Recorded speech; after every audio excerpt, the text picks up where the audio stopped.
Hi everyone, welcome to DIY Ideas. So today, as you can see, we're going to do some patchworking. So this is going to be a very basic project and I want to make this accessible to beginners. So as you can see, this is what we're going to do and I'm going to show you in just a moment what I needed and how I actually did it. So let's get started. So of course you're going to need some fabric leftovers, then some clothespins, some fabric scissors, and something to measure with. You can also use different kinds of cutters if you have those lying around, but just make sure that you have scissors that are dull and you'll be just fine. So what you also want to take care of is that every square that you have is the exact same size. This is going to make it a lot easier, especially if you're a beginner. So yeah, just make sure everything is the same size, and apart from that, you don't really have to worry about that many things. It's gonna work for you as you get going with the project. So as you can see here, I have 4 different kinds, so 4 different colors and patterns in this one. So yeah, I do have all of these in the exact same size, so just make sure that you decide beforehand how big or small you want these pieces to be. So yeah, you see here mine are actually pretty small and I'll show you they are about 7 centimeters in size. So of course they are squares, which means that the height and the width is exactly the same. And yeah, here are just the different textures that I'm using, the different kinds of fabric, different colors, of course, different patterns. So this is of course completely up to you what you decide to use and what you maybe already have at home. So this is a great project for pieces of fabric that you don't really have another purpose for. For example, if you have old t-shirts that you're not going to wear anymore, or maybe old rags or something, old blankets that you would like to use up, then you can of course just cut it up in exactly the same size of squares and then you can just get going with your patchworking. So it's a really cool idea to use. You can also do different kinds, so you can do rectangles or all other kinds of things, but as we're beginners here, I just wanted to show you the very easiest way to do it, so that's why we're choosing squares. Of course, as you get a little bit more experience with this, you can use pretty much whatever you want and kind of experiment with it and see what works best for you. So apart from the fabric and the cutting up, there's not really much to do, so let's get started right away. Okay, so we are using some leftover pieces that we didn't have another purpose for. So yeah, just grab whatever you have, make sure that the sizes are the same, and then we can get started with the connecting part. So of course you do want to decide which sizes or which squares are going to be connected to what. As I said, just make sure that the sizes are the same so that you can work with them easily. So yeah, you can see here the little square shapes that I have and all the different colors, so yellow and blue this time. So the whole point of patchworking is to use tiny pieces for making a big one, of course. So the cool thing is that you basically get a piece of fabric after you're done with it. So I know patchwork is usually connected with blankets, but you don't have to do a blanket. You can do pretty much anything and just use it like any other piece of fabric. So just so you know, there is a lot of different ways how you can use patchwork fabric. Okay. So, of course, another really good tip is to use something that isn't really stretchy. It's just going to make everything look nicer and be nicer and easier to work with. So just make sure that your fabric is about the same stretch, I guess, or that it has the same stretch, or that it has none, best case. So yeah. That way, when you stitch it up, it's not going to kind of expand or wrinkle itself or do anything weird. So you do want everything to stay in place as you do the stitches across here. So that way, if you use fabric that doesn't stretch, you can kind of not have to worry about that. So what I want to do, and this is of course completely up to you, is decide how I'm going to kind of do these 4 pieces. So I have 4 different kinds of fabric and I just decided to do one after the other. So 1, 2, 3, 4 and then again. And then I'm just going to do the width that I want. So yeah, I'm just putting it for now one next to each other just so I can see what looks best. And I think I'm gonna do one blue one, one yellow one, and then again. So feel free to test it out and see what looks best to you. So now also, when we actually want to connect them, we don't just want to do one on top of each other. So we do want to do them pretty side on pretty side like this. Let me just first fix it and then I'll show you. So you start at the one end either way, and then you just put it pretty side on pretty side, so that they are basically touching or facing each other, and then you can just pin it together and stitch along that side where you want them connected. And yeah, when you open it up, it's going to have a really neat, really basically seamless connection or stitch. So yeah, we're going to do that with every piece for this first row. And you're going to do this, of course, row after row, and that way later we're going to just connect the rows and have everything done in a matter of minutes and really easily. So yeah, as I already said, I'm doing another project with this actually, so I'm not doing a blanket and it's not going to be just done after I connect all of these. So that's why I have a specific size or height and width in mind, but of course this is completely up to you and the amount of fabric that you have at hand. So yeah, we're going to do the rows and then we're going to connect the rows so they look good as well. Okay, so as I already said, we're just doing the stitches over these connected ends, and we're doing this 3 times for now.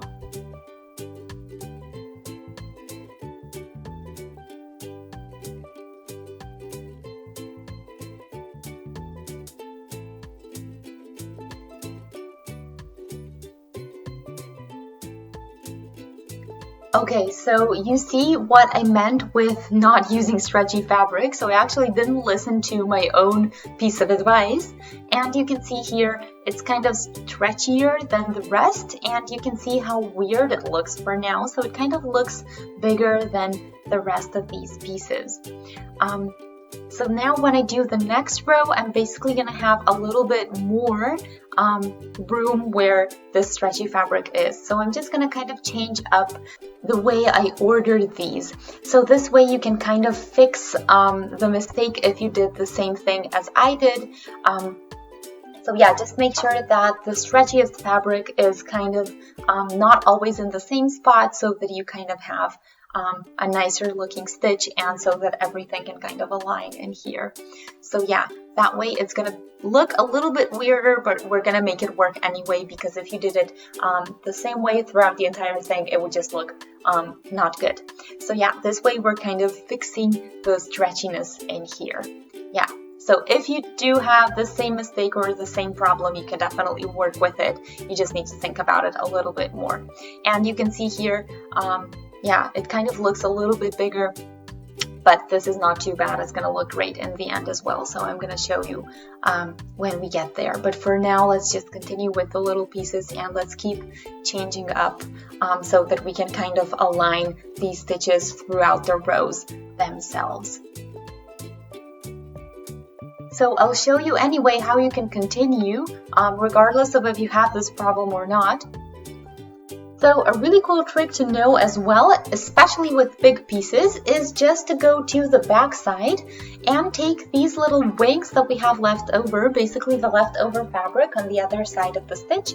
We're just kind of gonna take our fingers and nails and just kind of separate these. That way we're gonna have a really neat and straight front side. So you're not gonna be able to see any bumps from the leftover fabric. You can also additionally do an extra stitch basically on each side of the existing stitch just to keep this back side, this back wing in place, and that way it's also going to look a little bit flatter and it's not going to do anything weird. So that's an optional step, something you can do but you don't have to. You also don't have to do both sides, so another option is just to do both wings to the one side, so just kind of push them through the one and then do a stitch there. So that way you wouldn't have to do both sides, but just one, for example, always the right side. So yeah, I'm gonna leave this to you, so the way you want to do it, but yeah, I'm just gonna show you the basic way how to do a stitch over it so that you can have it kind of visible what I mean when I explain something like this. So yeah, you don't have to use different, or if you choose a good yarn, for example, in my case it's just a black one, you don't have to change it up. But if you do want different ones, it's going to be a little bit trickier because you're going to keep having to change the thread as you go to different squares and do the different squares. So yeah, anyway, now we just want to continue until we have no squares left to work with. So what I'm gonna do, I think is the best option here, is I'm just gonna do the exact reverse of the last row that I did. So I'm gonna basically do the beginning from the back. So I'm gonna start with the blue and then I'm gonna do the 2 yellow pieces. So whatever you want to do, you can also do it differently. You can do just kind of switching one to the side or kind of moving one to the right, for example.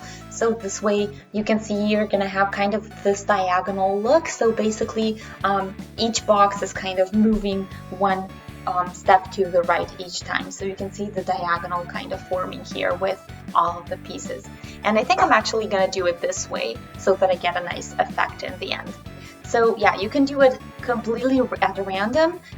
So what I'm doing with this, of course, you can do one after the other in the same color, but I just think it's going to be more interesting if you do it in a bit different manner. So also this way, I'm kind of controlling the stretchiness of my one yellow box, but you can or don't have to do this. So this is completely up to you how you decide to kind of put it together. So this is the cool thing with patchwork. You can plan this ahead, but you don't have to. And either way, you're going to have an amazing result in the end. So yeah, for example, if you do the one to the right in each row, you're going to have this lovely diagonal effect because the colors are going to follow. So yeah, either way, let's get started.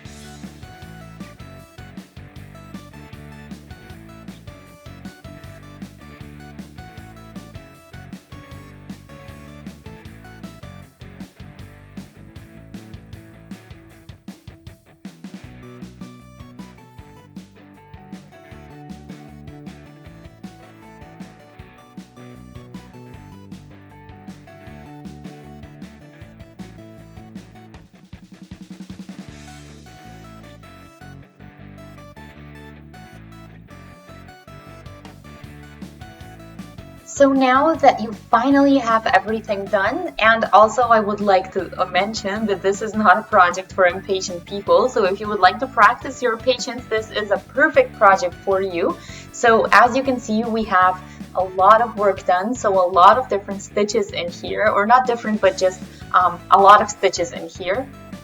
So now what we can do is just basically connect all of these into one bigger piece. So yeah. What we want to do is, you can see here the little pile that I have, and I'm just going to take the one piece, check if everything is looking good from the inside. Of course, that's really a big one here, so that we have a neat result in the end. Then we're going to take this one piece, lay it flat onto our surface, and then we're going to take another. And we're going to put it here on top, and so that we also have a nice and even stitch, we're again going to put it pretty side on pretty side. So you can see here that they are not exactly perfectly aligned. You can kind of see where I have a little bit more fabric, a little bit less fabric, but the cool thing with patchworking is that it's going to work anyway. So basically you just want to ignore all of those things that you see and just do a regular straight stitch on top here. Also make sure that you don't mess up the wings here. So you do want to do this patiently and carefully again, so that you don't have the wings doing anything weird. And yeah, when you do that, you can of course have these two done, or you can put them multiple pieces just like that on top, and then you can do yeah, basically more stitches quicker. So yeah, let's do that right now.